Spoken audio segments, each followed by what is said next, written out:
always just imagined that photographers are school dropouts.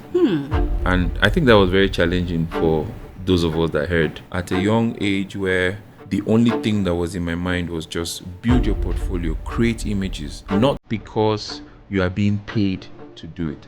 Just do it for the love of it. BigH, a renowned creative photographer in Nigeria, known for his artistic approach to portrait, fine art, and wedding photography, as well as his commitment to mentoring the next generation of photographers.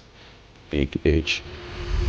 We were up and coming, working with up and coming. What do you think is different between replication and inspiration? It's okay to be inspired. I'm inspired by Obisomto, George being a fantastic business person, Oyeleke and T.1 Kelechi Amadiobi. Copying somebody's work from start to finish is not the best way to go. We take advantage of the fact that we are young, but we don't think about 20 years from now.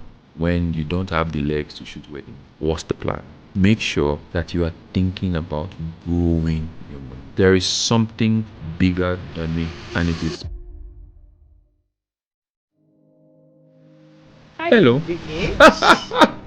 EJ1. Are you not surprised that I'm sitting here today? I'm not actually. I'm actually, well, the surprise is that yes, you are going out of your shell, because you've always never liked, this whole public thing, you understand, and just being out there. But what is not surprising is that if there was anybody who could do it, it's still you. So that's not surprising. Thank you. You've actually always been a big cheerleader. Like, you've always cheering me on. I remember when I entered BigH Studios like 7 years ago. We're gonna, I don't know why I'm feeling emotional. 7 years. Oh my God. 7 years. The first time I walked through these doors, like BigH Studios class, and I just came here with curiosity, no direction. I didn't even know if I wanted to do this as a career. And all these years, you've nurtured me in so many ways, apart from photography, in life and everything. So I cannot even this feels like a full circle moment right now. I had my own full circle moment. I was sitting down there just saying, oh, look at our baby, all grown up, doing good work. Yes. Well done. Thank you. Proud of you. Thank you so much. Proud of you. Thank you. I want to ask, you as a child, did you ever see yourself as you want to be an entrepreneur? Did you ever think of being an entrepreneur as a child? As a child, no. So how did it come? So I wouldn't say that I saw myself being an entrepreneur. I saw myself being an artist as a child. Okay. So in primary school, I think I've shared this story before, I would draw. I like to draw. I used to draw, not that I still draw to get, so I need to put that disclaimer. They would give us assignments in school, maths homework, English homework, different homeworks, and I would not do my homeworks. Rather, I would just go and start drawing, or take the art book. I could look at something and just replicate the exact same thing. And I remember that my mom would beat me up and say, "Iberechiku, go and do your maths homework. You want to be an artist? Artists don't make money. Artists don't make money. You're going to be a medical doctor." So I think that just formed everything for me. I never saw myself being an entrepreneur. My father, very, very successful business person. You understand? When you come to my family now, literally every single person is an entrepreneur. Literally every single person. So I think maybe we were born with it, or God just blessed us with it and we didn't know. But I wouldn't say that I've always seen myself to be an entrepreneur. I think that background of your dad being a business person plays a huge role, because for me, on my own end, I come from a white collar home, like a corporate home. My dad was a civil servant, an engineer. My mom also was a civil servant. I know my mom did like a few businesses on the side. My mom has done a lot of businesses on the side. But when you're little, your parents, they always look like they're the best in everything. Yes. Like what they are doing is the right way. Anybody that is doing anything otherwise is not doing it right. And so I used to see people that do business and people that were not brilliant, people that no pass in school. Yes, I don't say I agree with you, but one story comes to mind. We were at a workshop. Obisomto was doing facilitating a workshop, and myself, George, a couple of us were there.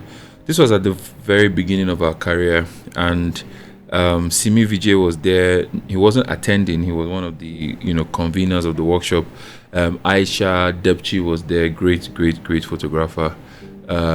And a lady walked into this place and said, "Oh, what are they doing here?" And Simi said, "Oh yeah, they're having a photography class." She was like, "Oh, I've always just imagined that photographers are school dropouts." Literally, she just said it. No, she didn't filter nothing. You understand? And I think that was very challenging for those of us that heard. You understand? Because at the time that we went for that class, I mean, I already had a degree. I'm sure everybody else there had a degree. Many of us that are doing this work have several degrees, maybe one or two. Do you understand? And I quite agree with the notion that some people think that people who are going into entrepreneurship didn't really do well in school. There is also this thing that says the people that come first versus the people that come last in class. Yes. So the people that come last end up going into business, and I think that's also part of my story, and maybe hopefully we'll share more. Yeah, and now it's even more is work to say entrepreneurship. Before we used to call it businessman. He's a businessman. Businessman is even a compliment. I think it's only when shop something shop owner. Shop owner, exactly. Yes, exactly. like, yeah. So growing up, I've never had the zeal to be like a business person. Entrepreneur. It has always had to be work in this firm, be an engineer, medical doctor, this and that. So it's really interesting when I hear people say, "I've always had a dream of running a company." Like I find it very strange because it's so different from where I'm coming from and the background I've come from. And even up until 2018, when I walked into BigH Studios, I still had not even seen photography as a thing where people use to like actually live a good life. Until I walked in here, I'm like, oh my god.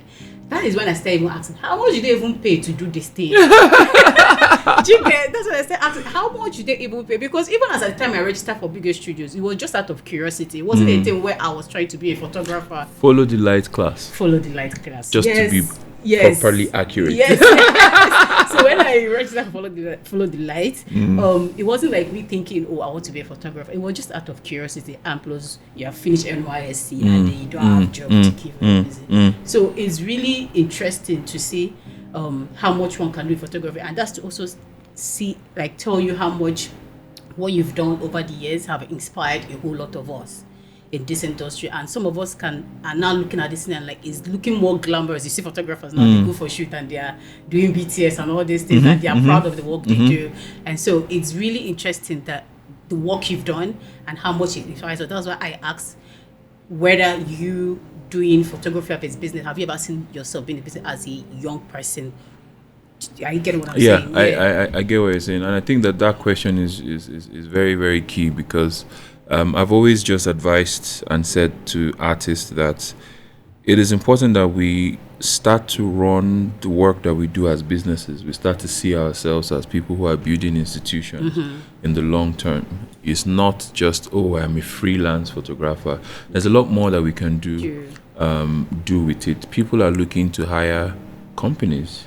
You understand? We received an email recently from a very, very big company, multinational, and it was a proper email. Do you understand? And they can't say, okay, we would like your invoice, and you start sending them personal account details, or just replying them and saying, oh, hello, what's up, how you doing, I got your mail. Everything has to be treated as such. So I think that photographers should start to take their work that seriously. If you need to go for short courses or go for classes to educate yourself on how to run a business or how to be a better entrepreneur, go and do that. If you need to learn on accounting, if you need to learn on people's skill, you understand, it is no longer just a hobby. You get? And I think that is why when we started, people were not really looking at giving out their daughters to photographers. Now you have ladies who are saying they want to marry photographers, because it's credit to so many photographers who have changed the narrative of what photography is. You understand? And I think it's such a blessing to be in this profession. It is. What would you say is a childhood memory that stands out to you that you can say defines a lot of who you are today? Childhood memory that stands out to That me. when you look back at you say it makes sense why I was like this or why this happened to me. Like a memory that when you think about you're like, I think off the top of my head, it would be the example I had given earlier. Okay. The fact that I was just very drawn to paintings and artworks. You understand? Sometimes when you're trying to choose, maybe for your kids, what they would be in future, sometimes they show you the signs. You understand? I think that kids develop interest from a very, very young age. Sometimes you can know from one interest, sometimes you would know from multiple interests. You understand? I think for me, what really, really stands out is the example of having to draw, having to paint. And even when I started photography, I used to call it the art of photography without necessarily knowing that I would eventually go into fine art. You understand? So it was almost like I was speaking into my future, or maybe speaking about what really burns in my heart. You understand? So yeah. okay. I think I really like that. A whole lot of us take inspiration from your work. I'm deeply humbled. Yes, a whole lot of us. The way you express your creativity is mind blowing. But also we have this tussle between being creatively inspired and replication. And replication of somebody else. What do you think is different between replication and inspiration? I think that it's okay to be inspired. I'm inspired by so many artists. I'm inspired by Obisomto, BigH in the wedding industry, George being a fantastic business person, Oyeleke, Anti-TY, Kelechi Amadiobi, you understand? And all of these people do great work. Once upon a time, when you said to me, oh, this image that you took reminds me of Uncle K or reminds me of Anti-TY, that's a big compliment. I'm like, wow, you mean I'm getting there? You understand? If you say that to me now, I'm not particularly happy because I feel like I would lose, or I am losing myself. You understand? An artist should try as much as possible to express their authenticity. And it is okay that along the line you are copying, which would normally start as, oh, this person inspires me, I am copying. I think it was someone, Obinna, who said, you would see through the eyes of other people first before you start to see through your own eyes. There are people who would guide you into a certain path, but you need to know when to say, I can now see for myself. So I have nothing against people who are inspired by other artists. I have nothing against people who once upon a time drew inspiration from their work and wanted their work to look like another person's work. But I think that if I am speaking to the photographer who is listening, or the makeup artist, or the content creator, or whatever it is that you're doing in the creative industry, know when to say enough is enough. I am going to find my own path. I am going to see for myself. I'm going to create work that is authentic to me. So give us like more Personal. personal, because we hear people say it's okay to get inspired from other creatives, but as much as you can, try not to copy them. So where do you draw the line? Like what do you I'm a photographer, and I look at BigH Studios' page and I see a lot of work. I'm inspired. Yes. I'm just starting, so it's okay. I try to try to recreate a shot to understand the lighting style and everything. At what point do you think it's, I don't want to say it's no longer okay, or like, I think, let me help you out. Let's just state that copying somebody's work from start to finish is not the best way to go as a creative. Yes. I don't want to mention the person's name, but growing as a photographer, there was a particular photographer in the north, I think in Kano, who would literally replicate image by image. There were a couple of people who had sent me his page to say, oh, BigH, do you run this page? I'm like, oh no, that's not my page. You understand? And when you copy someone, you can't grow past a certain level. Yeah. You understand? You can't find your own magic. That is why I would never recommend the continuous copying of another artist. You understand? But you can draw inspiration from somebody. Drawing inspiration from someone is looking at the way they light, for example, looking at the way they play with colors, for example, looking at the mood and the feel of their image. Every photographer once upon a time loved Annie Leibovitz. I still love Annie Leibovitz. I think that she is one of the greatest, if not the greatest portrait photographer that ever lived. Do you understand? And it is okay to draw inspiration from these people, but they would tell you, oh, your work looks like this person's work. Your work looks like this person's work. That is a compliment. But I just think that you would get to a place where you would want your work to look like you. You understand? And that's where I tend to draw the line. Yeah, I think, and something I would add is that also comes from discovering who you are as a person. I was getting to that Yes. too. Yes. Yes, discovering who There's you a are. lot of self-discovery that goes into your work. I didn't want to mention that because I was hoping that other questions will lead me to talk about that. But Yes. it's a very huge aspect of my work, and I like to say that I like to believe that I'm original. I like to believe that I try to just create things that are unique. Yeah. You understand? To me, things that I can relate to.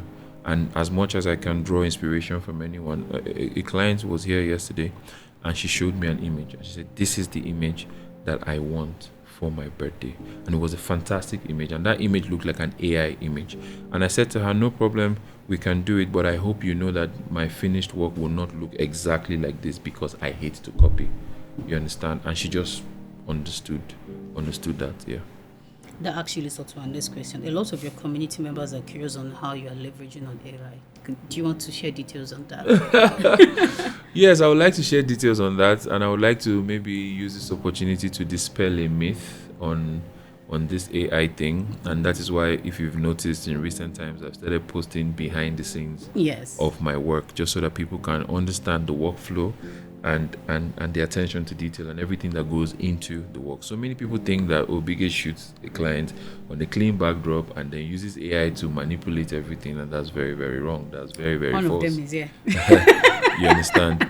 There is a full process into that. And Ijeoma, you know BigH Yes. well enough to know that I don't even know how to edit that well.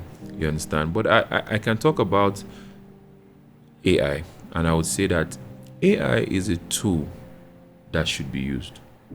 It's just a tool like Photoshop. It's a tool like Aperture, like Lightroom, or whatever. You understand? Let it remain a tool. Let it not be the alpha and the omega of the whole creative process. You understand? Which means that because it is a tool, the photographer uses it. The photographer has power over AI. You understand? So I think that AI gives me the opportunity to venture into maybe different territories in my creative mind. Sometimes I feel like I want to create like a whimsical set, and we can build a set, we can do this, but I feel like if I generate a backdrop that looks whimsical, then I can bring in natural elements and add it to that backdrop. So the workflow would be go to Firefly, put a prompt and just say, generate whimsical backdrop, and then send it to Lagos for them to print. So a lot of the time, not a lot of the time, all the time, that backdrop is on set. So we print it on a matte flex so that it's not reflective. That gives me a base, to build on what I want to do. Yes, I think that is where my work is now. But it is the people that see my recent work that make statements like that, because if you see my old work, you would almost think that he already started using AI before AI. I've always been a fan of just bringing in lots of elements into my shots, so much so that many people don't even call me to do clean pictures. They always just feel like if you want to put smoke here, fire here, or do this. Let's call this That's person. the guy to call. That's the very interesting point you leave, because that leads me to asking you about the evolution of your work as an artist, because sometimes you go to some other photographers page and they have good pictures, but there is no synergy, if that's the English to use for that, between all the, you just say fine picture, but I cannot connect the story behind the artist's body of work. So my question now is, if you have to pick 4 images that captures your evolution as an artist, what portrait images come to your mind?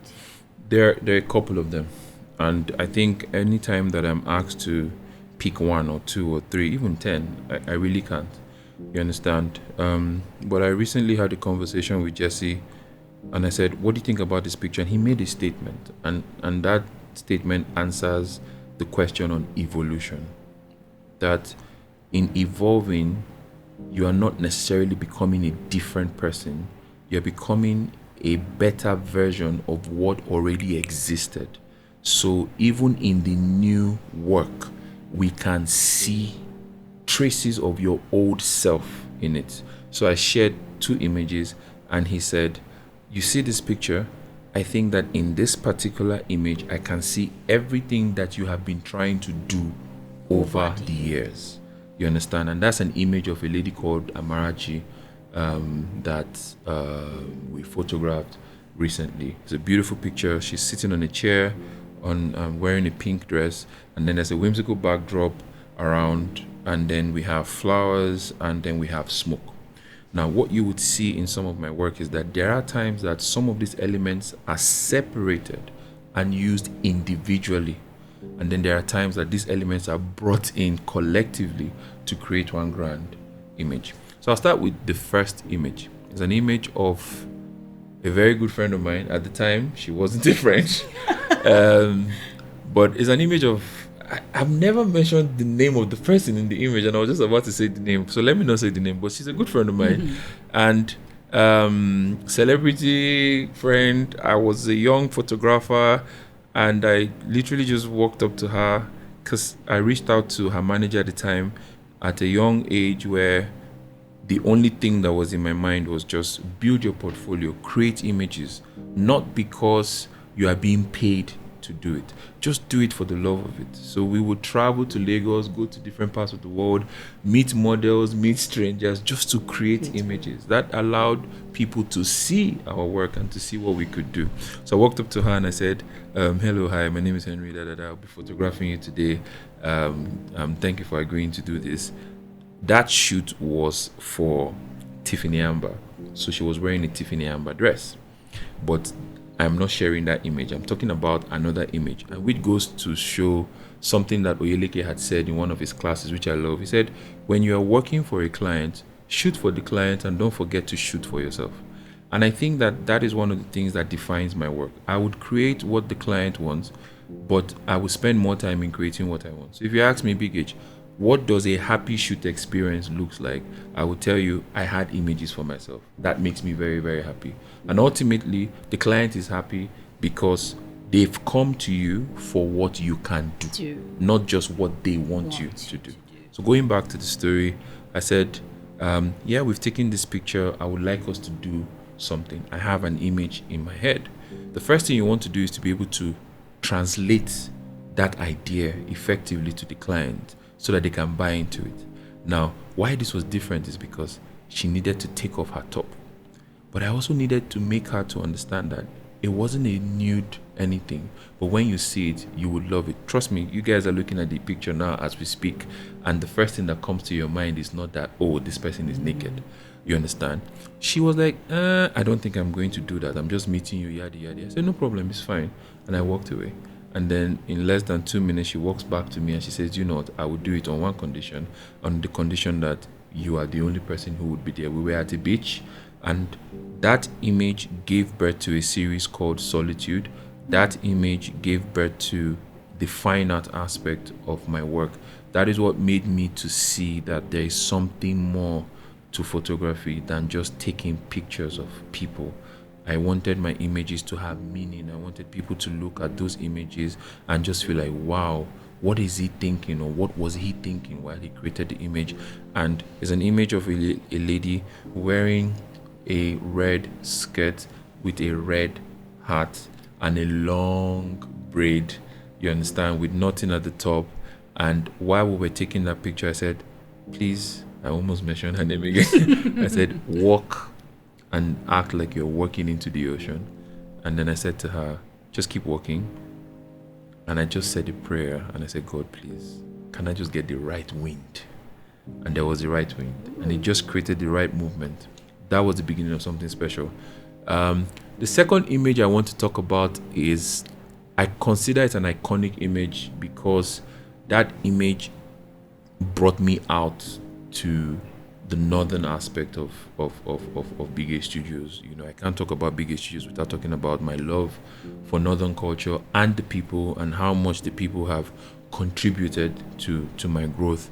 I would say that image is the image of Khadija Demisa. It's the prayer portrait. You if you followed my work, you would know that picture. Yes. And it's such a beautiful image. It was done on the day of her walima. Walima is when they advise the bride, you know, now that you're getting married, these are the things you should look out for. It's an all-women event. And I said to her, pray. They just finished your Fatiha. You understand? There was this rug in the house. I had seen the rug a day before that event, and I was like, I really want to do something with this rug. There was just something about the symmetry, the patterns, the texture, everything. And we positioned Khadija in the middle and said, pray. And we took that shot. Till today, it's still one of my favorite pictures. If at all if you said, gun to your head, pick one image, I agree. I possibly would pick that image. I agree. Yeah. And I think that's a God-given image. Thank you very much for that statement. I agree. That's a God-given image. Yeah, there's so many of them. The third one would be an image of Fatima Dahara. We titled this image "The Ticking Tears of Time." She had a clock on her head. She had another clock on her hand, and tears coming out of her eyes. Not real tears. And I think that made me love clean fine art. Not the fine art that has lots of different elements into it, but just clean fine art. I've always been inspired by the Mona Lisa. And my gospel is that you too can be your own Mona Lisa. So when I photograph my clients, I am trying to photograph them as a subject of art. You understand? As a beautiful, glorious subject of art. That is really what inspires, and it goes back to also how I view women. You understand? So in that picture, you would see her crying, and I always ask people, the picture used to be behind, but I photographed her again 4 years later, and I decided to gift her the frame. So in that picture, you would see what they call it, you would see tears in her eyes, you would see clocks, and then I would ask people, what do you see? We named it the ticking tears of time because the presence of two clocks shows that once upon a time we would have all the time in the world, and one day we would sit down and reflect on what we did with all that time, and the expression on our face would tell us whether we spent the time wisely or not. And in that image, she was crying, and she said, BigH, you turned a beautiful picture into a sad picture. But she was very, very happy with the image. A lot of people came into this office, and they could immediately resonate with the picture. So, yes, that's number 3. Before you go to number 4, I just want to let you know that image hung on this wall for like 4 years. For like 4 years. So I want to know how she convinced you to release it to her. I want to know, because knowing you, I just want to know how did that happen? I do this thing where when we shoot clients, I release the images to the clients. But if I create a fine art picture for myself, I don't release that particular image to them, and I communicate to them that it is my intellectual property, they're fine with it. Once you just tell them, oh, one day I will sell this picture, oh, you're going to sell my work, and they're excited. So I never released the image to her. I didn't give her a soft copy. She saw it on my page. She said that people would always call her and say, oh, Fatima, I saw your picture, behind BigH in his office, yada yada yada. So what led to me giving it away? She called me back 5 years later or 4 years later to say, I want to do my 40th birthday shoot. She's never seen the picture on the frame, you understand? And she was here. I tried to recreate it different because that became part of a series called the Time series. I tried to recreate a different image of that. I think I would give it to you because it's also never seen, so I'll give that to you so that you can put it while we're talking about this. I don't know that I like it as much as I like the old one. The old one resonated with me. I really had a connection with it. But I just thought it was fitting to gift her the image. And you know what she said? She said, BigH, I'm going to sell this picture and I will not give you anything or something along those lines. But yeah, it was a good time. And the wall has been empty for a very long time. The only reason why this image is here is because of this interview. I'm still looking for that shot that would go back on the wall. Yeah, so the fourth image. Fourth image, yes. I picked this image. I talked about it earlier. I picked this image because I feel like in this image you can see a bit of everything that I have been trying to do for the past 12 years. All the elements that I love to work with, not all of them, but most of the images. Many people don't know I used to do landscape. Yeah, I have a rich landscape portfolio. I used to do interior design, pictures. I have all of these things in my hard drive, and when you see that picture, I think you would see a little bit of everything. Oh, BigH loves flowers, you will see it there. Oh, BigH loves smoke, you will see it there. Oh, BigH loves vintage feel, you will see it there. You will see a little bit of everything, and I think that where I am now in the evolution stage is discovering and becoming. You understand? And I must be honest that I don't like it all the time. I don't like where I am presently all the time. Some days I like it.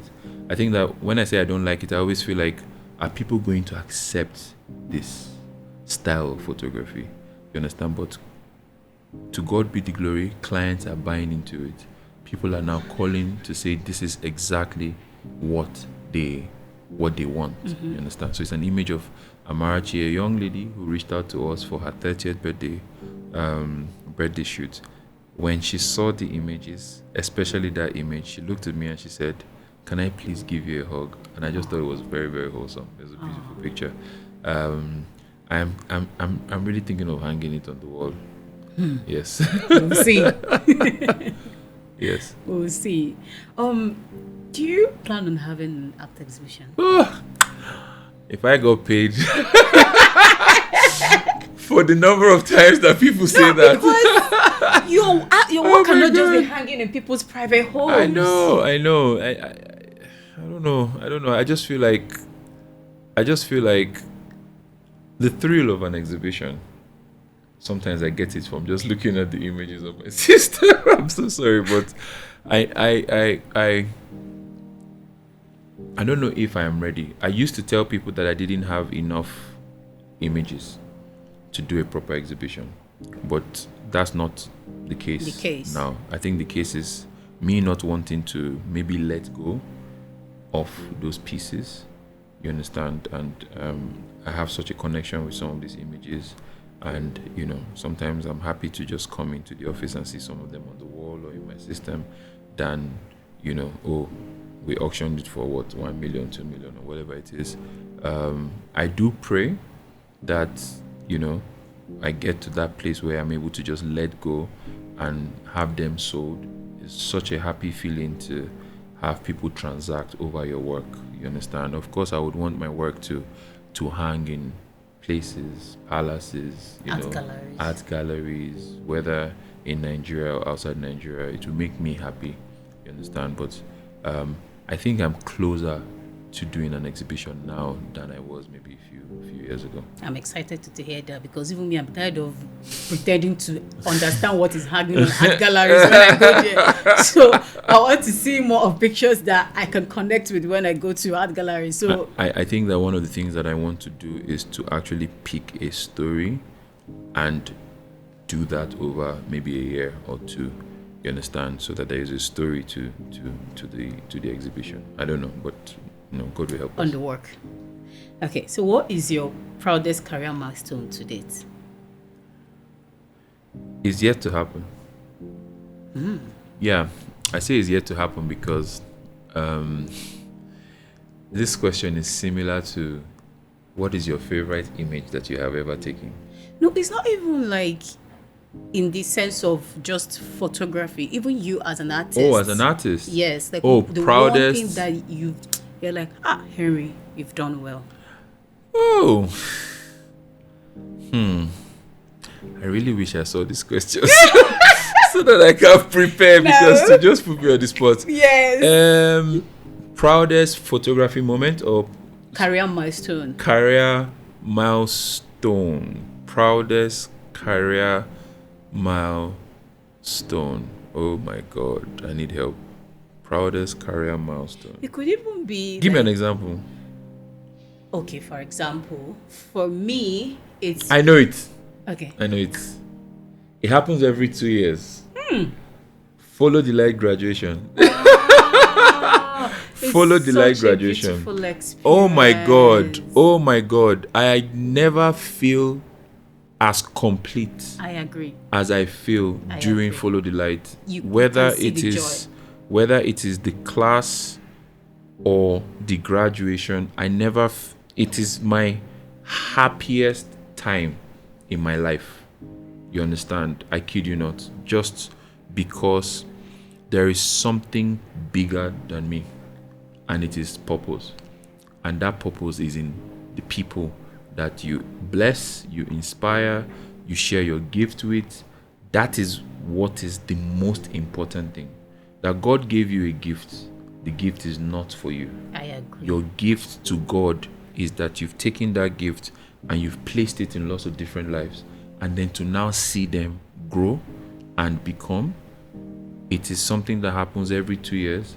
It is something that I'm also blessed enough to experience every other day when I see your work, when I see Shegun's work, Ima's work, Kunle, Nonso, the Follow the Light students, Debbie, Adesua, Nicole, Tosi Junai. I don't even take credit for where they are, because they are such exceptional people. I just feel like I have to pinch myself when I remember that they attended the Follow the Light. Like, wow, really?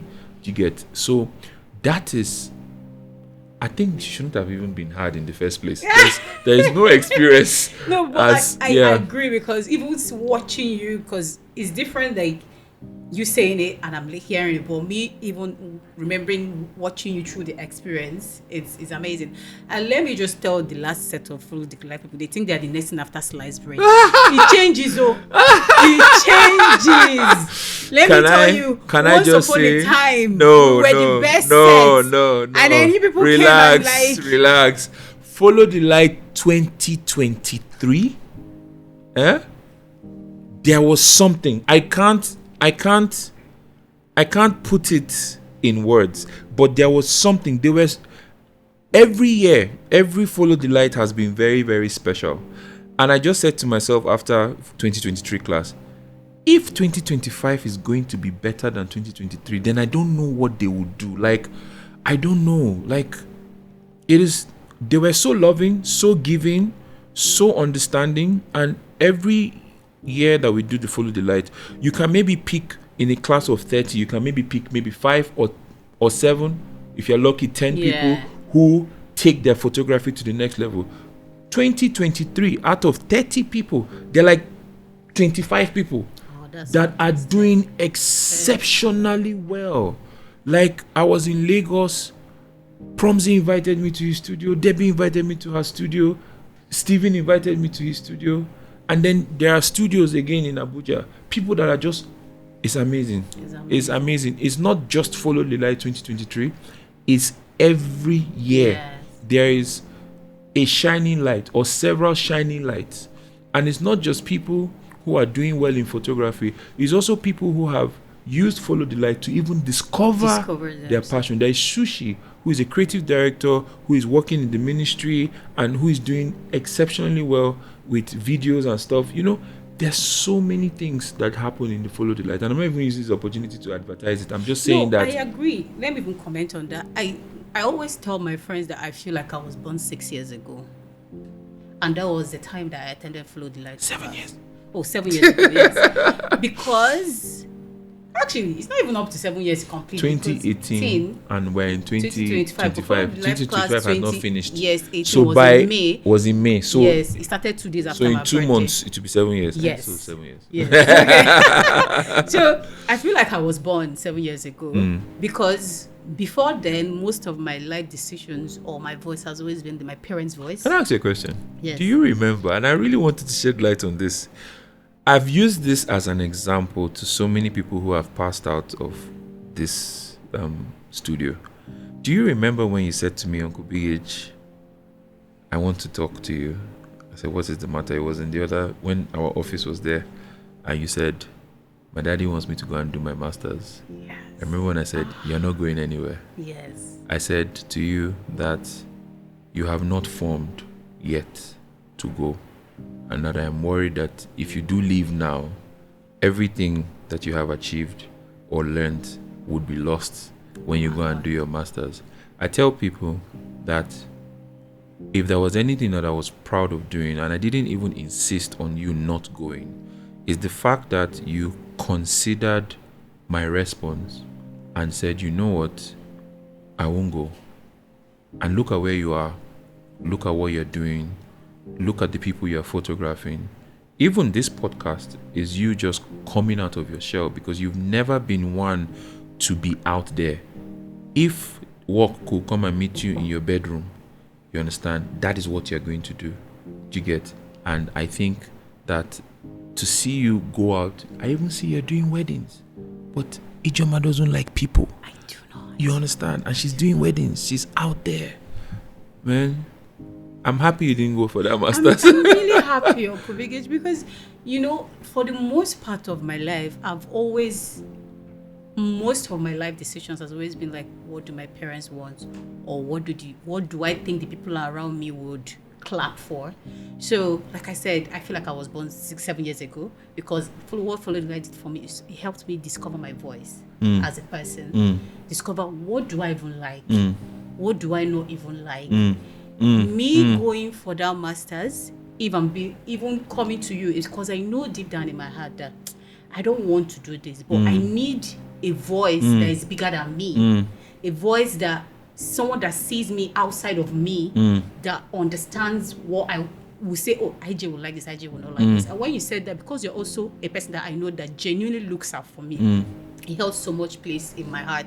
And so going back to that, even though my dad said go back, it was also a way to like validate myself. Because, you know, when you finish, I have nothing to remind you. You know, when you growing up, I've always been like a brilliant child. Like, you know, when they are doing school competitions, if they are top 3 that's going to the competition, IJ has to be in the top 3. Then I go for university, and my academic performance was not as much. So it took a shot at who I am as a person. I started asking myself, who am I? The thing I thought was a strength, you know, this brilliant girl and everything. It took a shot. So even me considering going for that math, because I wanted to validate myself that you're still a smart girl. You can do this, you can do that. But deep down, I'm like, but that universe does not give me joy. This is where I'm happy. I enter the studio and I feel like I'm with my tribe of people. I feel like I found my tribe. I feel like people that understand me. Now, we're not even talking about photography. I'm talking about people that I can relate with. Relationships were formed. I have a network of people that I wouldn't have had doing everything otherwise. So it was beyond photography for me. Yes. And so when you told me that it was a validation to the person I think I was becoming, the person I was seeing, this is what IJ wants, and this, I'm like, this person is someone that is outside of me, outside of my Well, can we background. just point to them that this master's wasn't in Nsukka or anything? It was abroad. Yes. I need to just say that. So it's such a big deal Yes. that you're going outside the country. Funds are made available for you, and instruction has been given. It's time. Yes. You understand? And I wanted to remind you that that singular decision that you took gave birth to the belief that your parents started to have in you. Yes. I remember when they contributed to your purchase of Profoto light and your Yes. R5 camera. Yes. You understand? You showed them that, look, oh, this is what I have made. This is what I have saved. yes. This is what photography has done for me. me. Then I say, so it means that this path that she has chosen makes sense. We will support her. you. What people do is that they go to meet people for help with blank canvas. You don't bring anything to the table. You have to show them that you believe in that work enough that your X Naira has entered into it, your X sweat has entered into it. What you did to your parents. Now, if you tell them you want to go and do your master, they'll be like, Idikwa, sure. Are you really, really sure? Is it the economy? Is it the economy? You understand? But Yes. you won them over. You understand? And I think that I'm saying this because I know that there are photographers here who are saying, oh, I love photography, I love videography, I love the creative arts. You understand? But I'm not getting enough support from my parents. How can I do that? My answer to that is do it enough so that they can start believing in you. Yes. When they see that you is there's a scripture in the Bible that says, and the zeal of the Lord shall consume you. Let that work consume you enough for them to say, if we don't let this person go to do this photography, the person will just die. So let them just do it.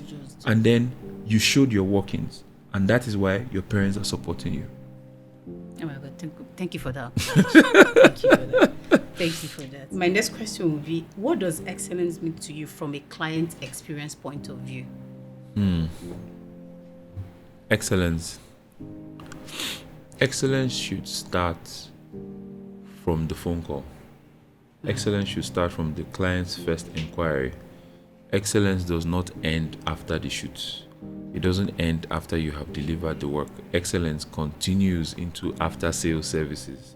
You understand? Excellence continues into building relationships with these people. So they should see excellence from the very beginning, even as a journey. And even as believers, as Christians, I think that we don't have an excuse but to be excellent. We have an excellent God. Yes. We have an excellent spirit. So that should also translate into how we carry out the work. From, like I said, the customer service experience to when they come into the studio, to when they speak to you, to the day of the shoot, to how you make them feel. People can easily forget an image that they're looking at. I agree. They will never forget how you make them feel. And I'm not even saying this because, I've made everybody feel like the best. Even in times where I know that I haven't been that great, I want to reach out. I want to say, I'm sorry, something happened at home, or this is clearly my fault, or Yes. you understand? That is how you win people to you. So I don't want people thinking that excellence is just in the product that you give the client. Excellence is in the service. Excellence is in the character. Excellence is even in how you speak, how you dress, how you carry yourself, your Yes. belief system, your values. That's what excellence means to me. Okay. Let's talk about collaborations. Perfect. Talk to me about moving to Sony. Why are we going to this question, please? Talk to me about moving to Sony because, I feel like a lot of brands are turning their attention to African creatives now. So I want to know what is it that Sony was offering you that was in alignment with your value system? Nothing. So what exactly is it? Maybe the answer is not nothing. I take that back. Yes. Because I said nothing because it's not that, this camera is 5 million times better than what I was using. Mm-hmm. The camera does not make the photographer. We need to demystify that. Exactly. Because people say, you moved to Sony. Is it because Sony gave you a better camera or a better lens? I was using the Canon R5 when Sony reached out. And Canon R5 is top tier for Canon. You understand? So it wasn't a camera, it wasn't a lens. What Sonny offered me is not nothing. So I take that back. Sonny offered me value. They showed me that they valued me. So it's like you're a lady, 3 guys are toasting you. You would always know of the 3, the person that has placed more value Yes. in you. Achalugo, send me your account details.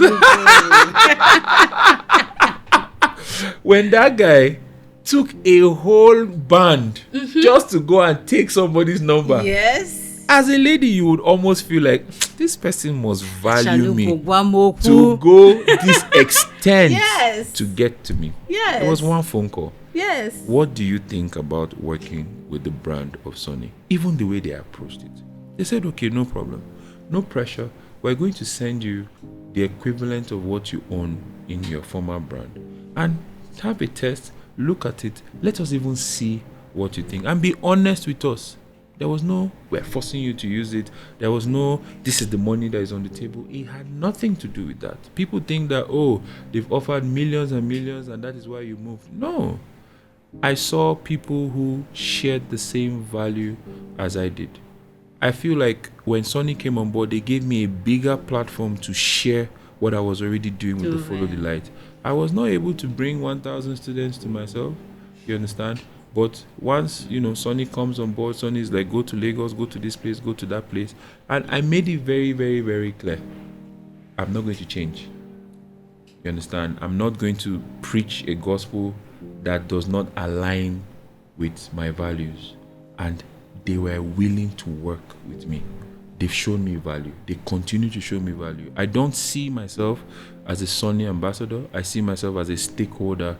I see Sony as a part and participle of the work that we currently do. And if I must say that even if you see the work that I do now from when I made the switch, you would see a deeper understanding of even colors, you understand? And it's not a camera thing. It's just that it just feels like we're neat together. This is just me trying to stay on the surface without necessarily going in depth into what had transpired. Like, I'm over that. I don't want to dwell in the bitterness that existed several years ago. I'm looking forward, and tomorrow I may not be working with them like this, but I am super grateful for the opportunity. I mean, do you know what it is to come out and say that a brand like Sony is working with a Nigerian photographer or a Nigerian artist? Is giving room for so many photographers to believe. I saw that Mike Visuals did a class recently, and I saw that Sony even, reached out to him and collaborated with him. I remember, it's a story that I really want to share. I remember that, in that moment when Sony had reached out to us, I put something in an envelope, foreign currency, and I went to my mother and I said to my mom, Mommy, I've come to say thank you. I've come to say thank you for how you raised me. I've come to say thank you for believing in me. I've come to say thank you for everything that you've done for me. And I know that what I present to you now is not commensurate to everything that you have done, but I am just so grateful to God. This is just me saying that Sony has reached out to me. And there was no money on the table from Sony at the time in terms of, take $1 million or something like that. It was just that I could see the potential of what that relationship would become. You understand? And my mom prayed for me. I cried like a baby that day. I say this because it's important that we understand that business success is spiritual. And if you are a creative and you are listening to this and you're in any kind of fight with your parents, you are just setting yourself for failure. You understand? I would say just go back to that root, because there is no prayer that any pastor will pray for you that is bigger than the prayer that your mother will pray, the person that carried you and birthed you. I was privileged to be in Asaba for BigH's 10:30, and you could just see his backbone is his mom. You can't not see it. Do you understand? And after that, I just left my mom's office. And then a year later, she said, do you know what I did with that money that you gave me? I said, no. She said, I went to the church and I gave it to God.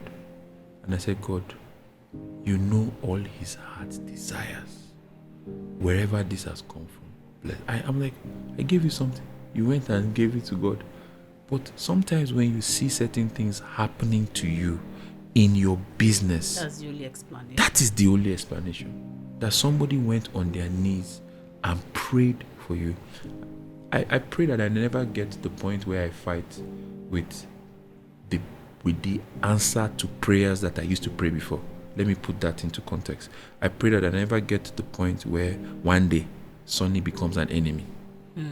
Something that you once upon a time wanted the most should not one day be a fight. Even if I stop working with them today, it will be out of respect. It will be peaceful. It will not be we are calling each other out on Instagram and all of that. No. Because we never, well, I never believed. I never dreamt that type of dream. I didn't think it was. I thought that, these brands want to work with the A-list of the A-list of the A-lists, the anti-TYs and the anti-Kelechi. So to see that they were willing to work with me, that was a big deal for me. Yeah. Another thing I think I've learned from you, apart from photography, is honor. How much honor is a big thing for you, and I learned that, and I took that with me. You honor the people that have impacted your life, and it's not even just about people that you feel like you hold higher, even people that look up to you. You honor your staff. I remember when each one of us are passing out, you make sure that you are the first seed in our business, like when we're going, and it's also you honoring our service whilst we are here. And so I've taken that with me, like how much honor is even in honoring your parents, honoring the people around you, honoring just people that bless you with whatever it is that they do, whether it's their time, their resources, their knowledge. And so I just want to thank you for that and let you know that apart from photography, you've taught me so many things. I think my favorite quote from Ijeoma Nweke is something she said many years ago. She said, Uncle BigH, if after someone passes through you and the only thing they learn from you is photography, then they have failed. Yeah. And I think that statement puts so many things into perspective. That as somebody who desires to mentor other people, there are so many facets. People are even looking at how you are as a father, how you are as a husband, how you are as a believer, how you are as a leader. You understand? And the honor thing that you spoke about. And I'm not even perfect because I learn on the job. I have made so many mistakes as an entrepreneur. I've made so many mistakes even as a mentor. You understand? I think, possibly hurt some of my staff. You understand? But I make sure that I don't let them go with pain. You understand? And whatever it is, I want to make sure that we're all living on good grounds. We can see each other tomorrow, hug, smile, support each other's business. And BigH Studios is home to so many people. I always consider it great joy when I see you, Iman, Shegun, Iman, Kunle, everybody's coming back here to do one thing or the other, whether they are renting the studio or borrowing backdrop or just coming to check up on me or giving me hamper or just coming to raid my stash. Let's not mention names. But yeah, it's such a beautiful experience. A few days ago, I saw you celebrating your friends on your Insta story. And I wonder how much friendship and collaboration has really helped your journey as a photographer. Like, how much has that, like, collaborating with, and I see how you all have grown together, and it's really nice to see how everybody's doing great in their own sphere. But how much has having these people, working with them, because a lot of photographers are more interested in working with Uncle BigH and TTY and all these people. They are forgetting the people on the same plane with them. I'm very happy that you said collaborating with them and growing with them. So talk to me about that. The point that you raised is a very valid point, and I want to start from there, which is that a lot of people want to work with the people who have made it.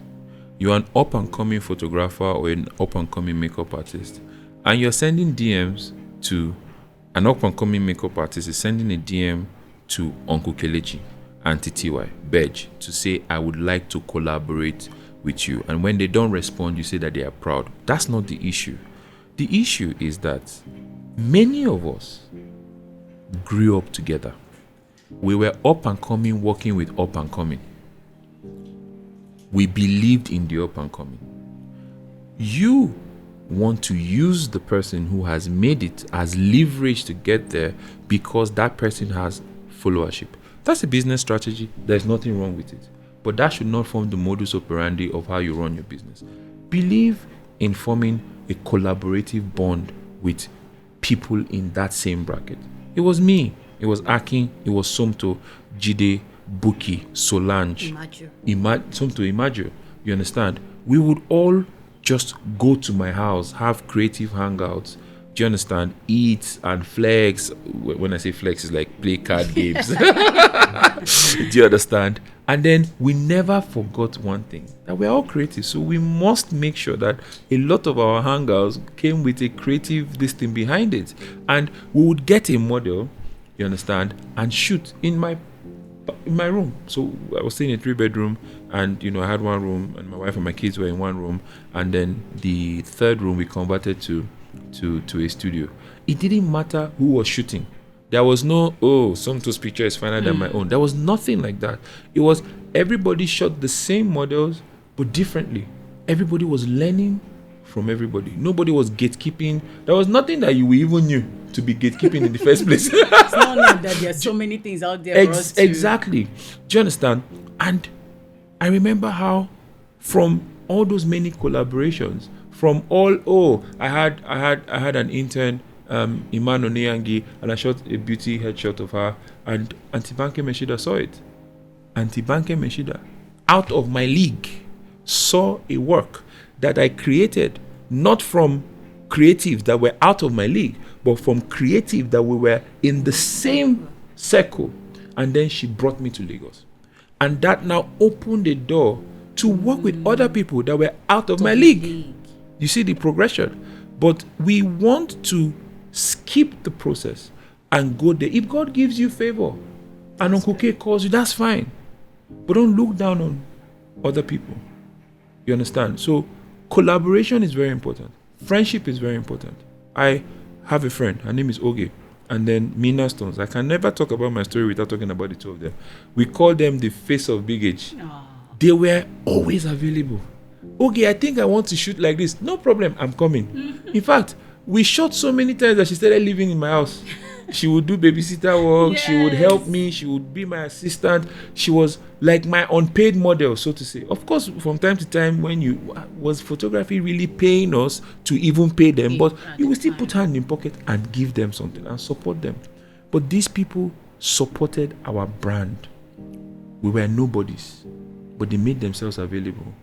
You understand? So collaboration is important. Friendship is important. And then what is also most important is that when God has blessed you, don't forget them. Don't forget them. Whether they are up there or where you are or in another place, never forget that once upon a time, these people gave their time, they gave their life just for you to get to where you are. You must honor them. When Oge said she wants to do her wedding, I said, no problem, I will shoot it. When this one says come, I said, I will be there. There's a story I want to share. I will not mention the person's name. Okay. This person got married and paid me 120,000 naira to shoot her wedding. 120,000 naira in 2013.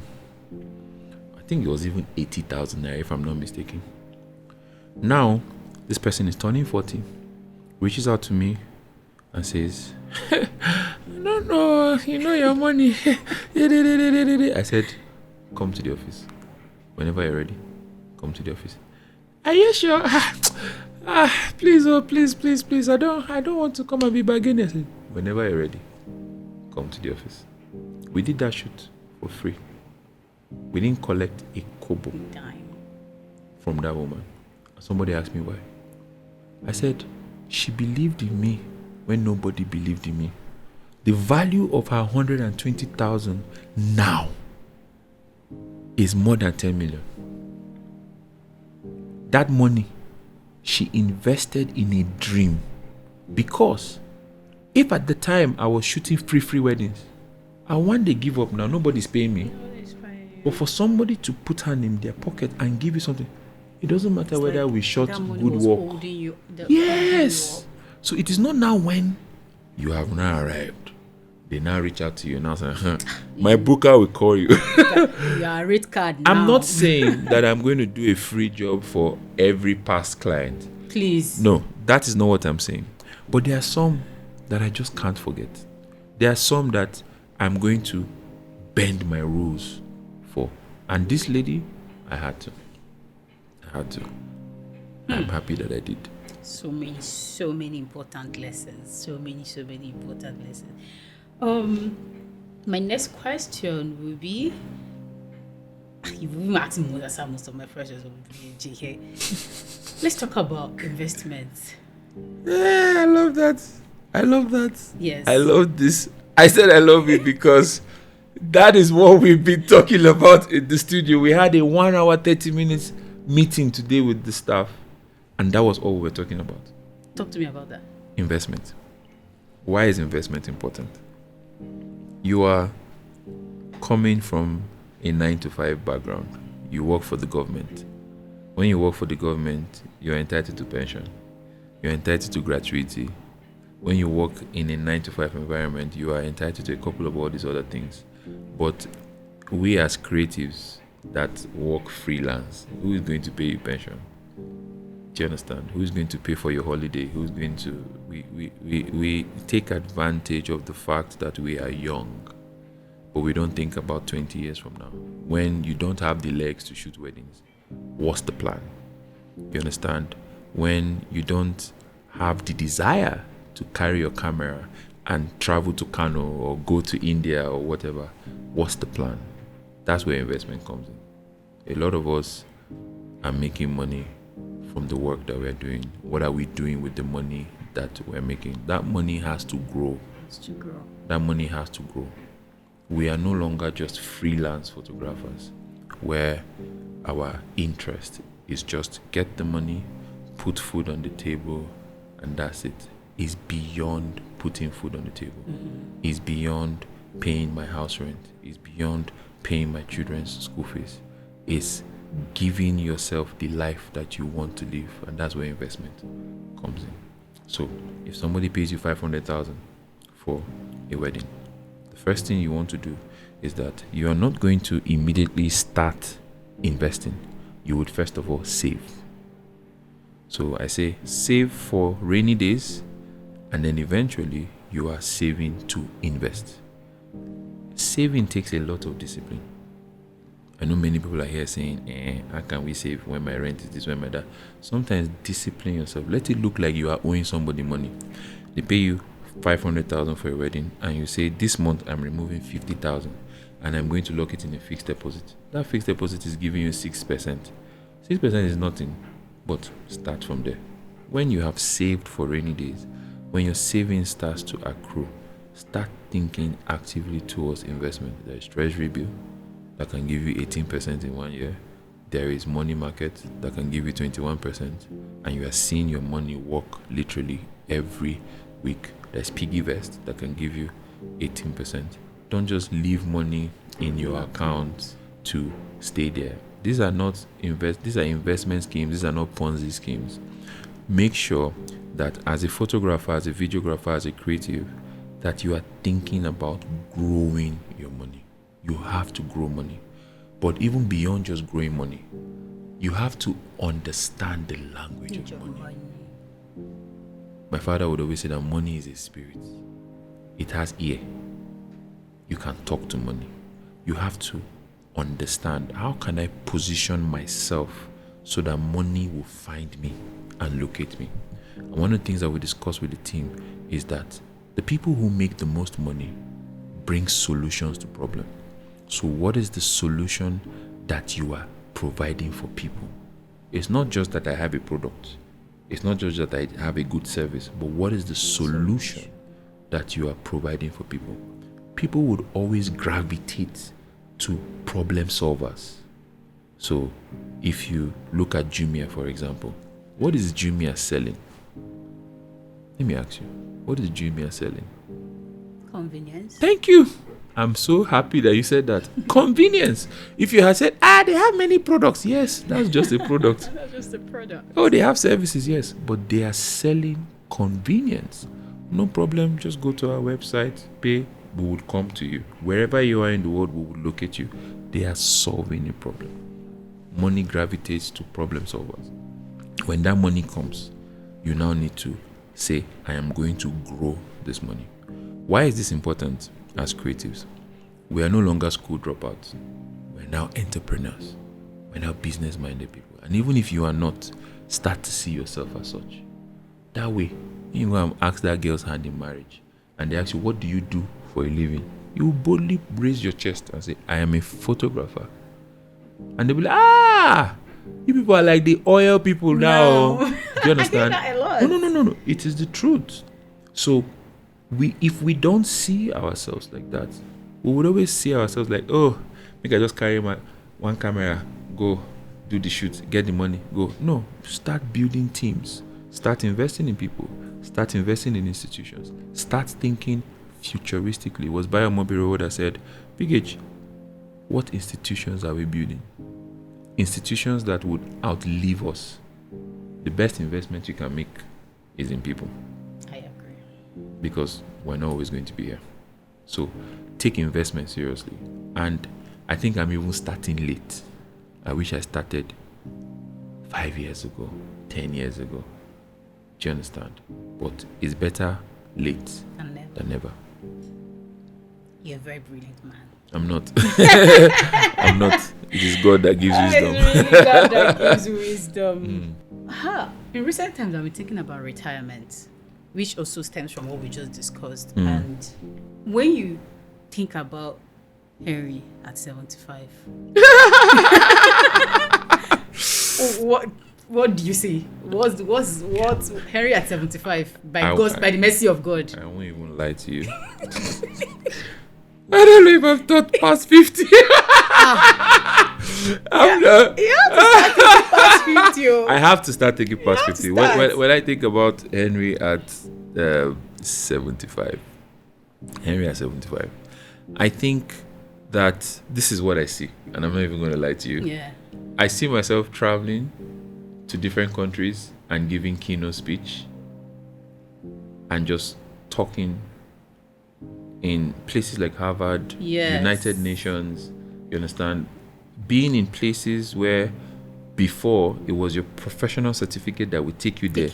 But now it is the creative work that God has done through our hands. And I think the biggest thing I want to do is to re-emphasize to people that we are where we are because of God. And also point people back to the source of creativity, which is that God is the first creator.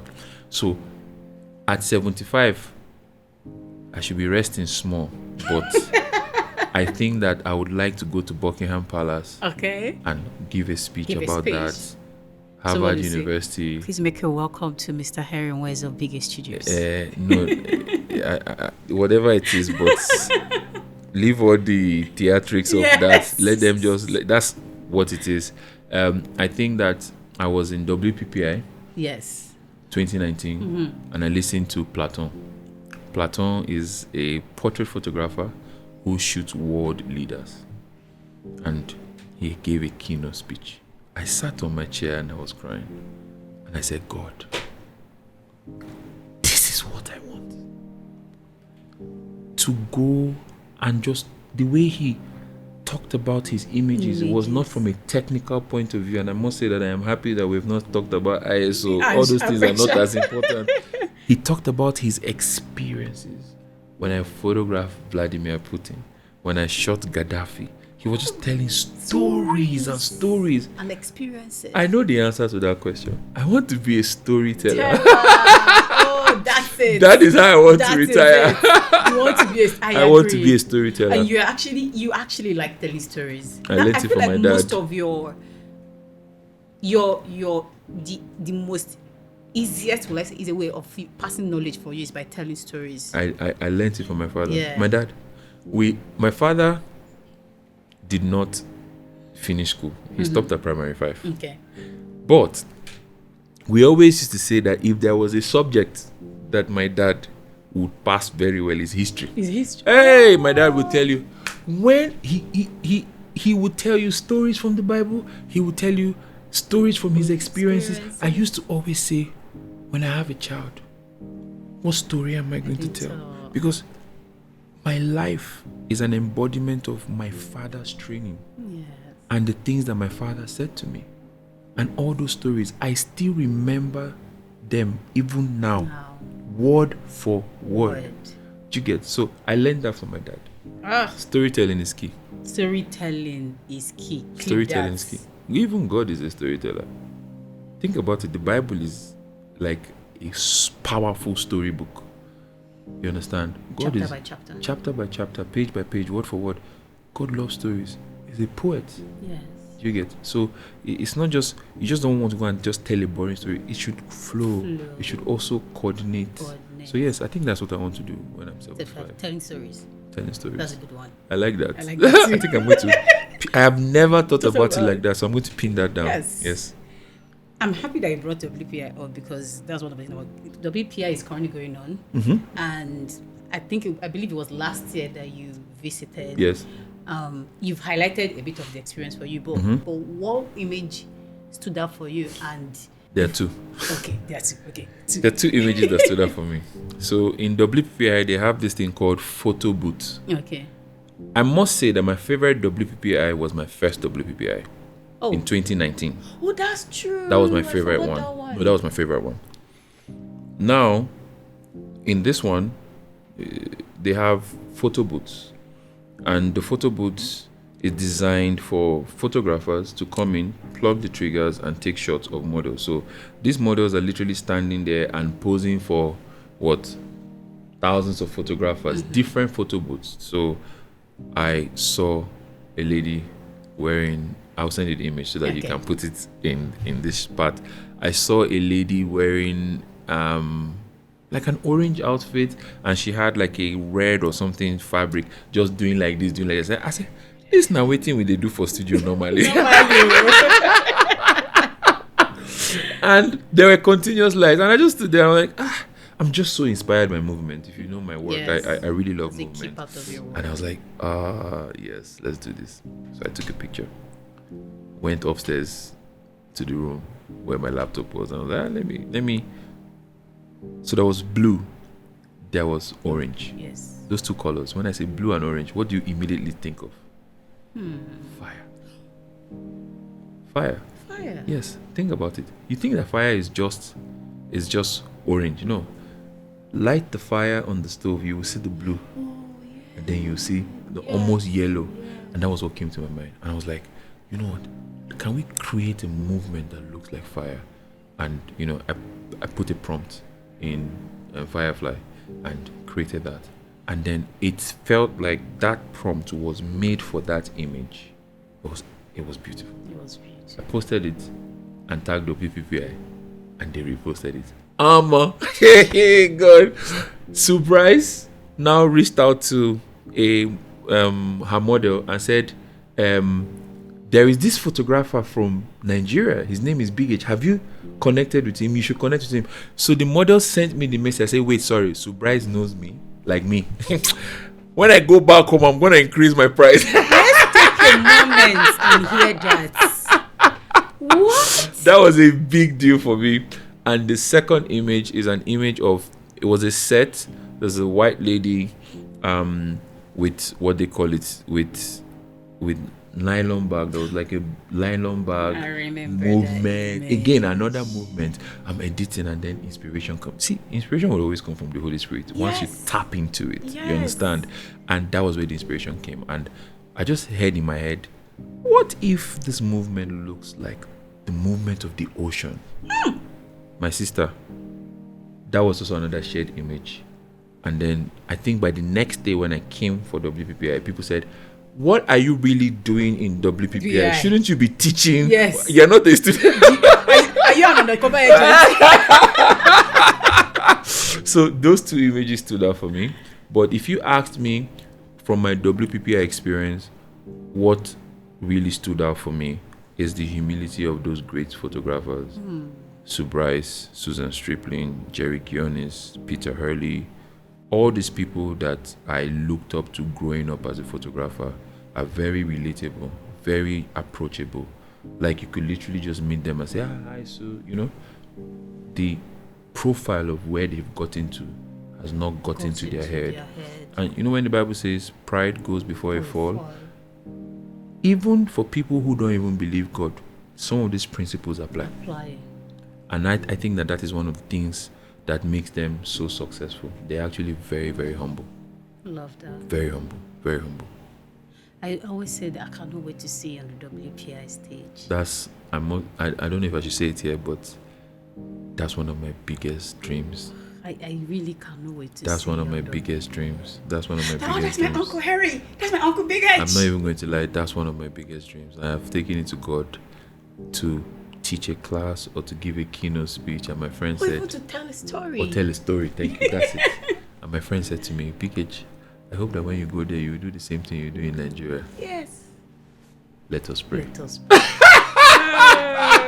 Oh my God, that's one of my biggest dreams. We will live to see it in Jesus' name. Amen. Amen. Amen. For us that want to go to WPPI's, like WPI, whenever WPPI, relax. like W P P I. Boy, you bite your tongue. Do you get? So talk to me about the logistics and what we should be planning towards. What goes into it? The logistics now is a lot. Yes. With exchange rates. The Yes. very first time that I went to WPPI, 2019, it cost about maybe 4-point-something million in total. Okay. That includes your flight, Accommodation, and then the cost of the WPPI itself. I think that the cost of WPPI itself is fair, if you ask me. Last time it was $700 and something. I think that's fair to be in a 5 days conference and have access to all that knowledge and all those great artists. Do you understand? I think that's fair. Now you should be looking at least setting aside $700 for an all access pass. Yeah. You are most likely going to have to pay for other smaller classes. So there are some classes that you can attend with your pass. Yes, but you can't. It's not every single thing because sometimes the times overlap. You understand? So Portrait Masters now has, I think WPPI now has purchased Portrait Masters, and they'd run together. You understand? So I think that's a good thing. But if I was to give them any advice, I would say that they should somehow separate it, because I wanted to go for Portrait Masters. I also wanted to go for weddings class, and they had it on the same time. Do you understand? And I couldn't. I remember you complaining. No, about I didn't that. like it. I didn't like it at all. So which one did you not go for? You already know. No shade to the other ones. You already know. So you should be looking at, obviously, because it's usually in Vegas. Yes. Flights to Vegas are expensive because of the distance. But there are other similar. I hear there is one that happens in New York. I don't know what the name is, photo something, I don't know, but there are different conferences that happen around the world. It doesn't have to be WPPI if you think that is expensive or the distance. Just that we see a lot of all these people that we admire their work, and that you see them there, and I think that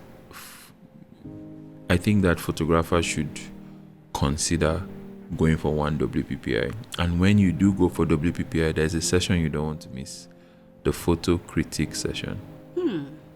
Ijeoma, I listen to you talk about how you like my work and everything.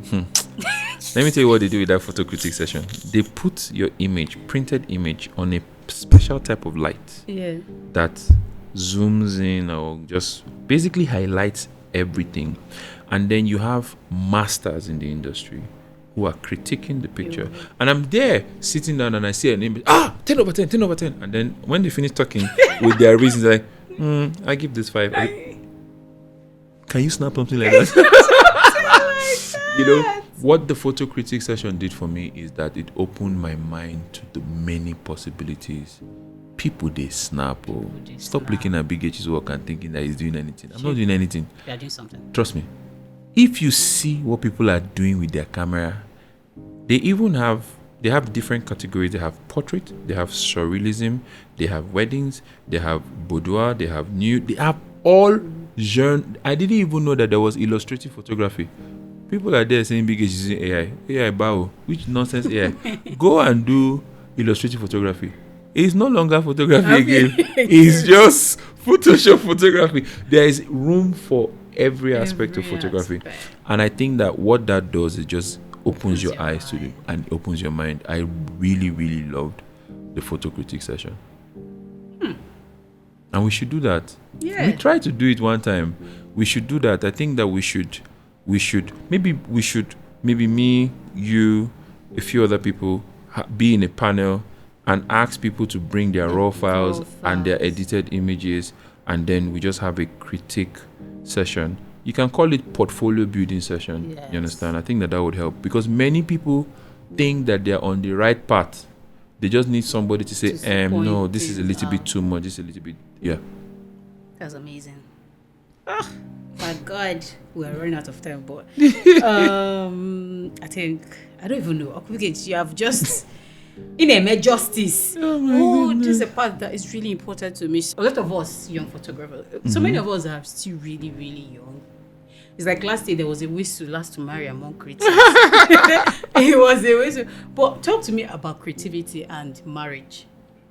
Your journey with creativity and how much having a great partner or the partner you marry affects it. Because I see this work we do takes a toll. It takes a lot from us. It takes time. It takes finance. It can be thinking of buying lens, but your partner is not on the same distance with you. It takes time. Every now and then, if you're somebody like BigH that is in and out of Lagos now and then, in and out, or lives in Lagos and visits Abuja. BigH lives in Lagos and visits Abuja. Exactly. And you even in recent times you've been doing a lot of work in Lagos, traveling and all that. So I feel like there's something marriage. I'm sure there is something that someone has to consider too, with respect to the aspect of the work that they do when they're choosing a life partner. I think that when choosing a life partner, you want somebody that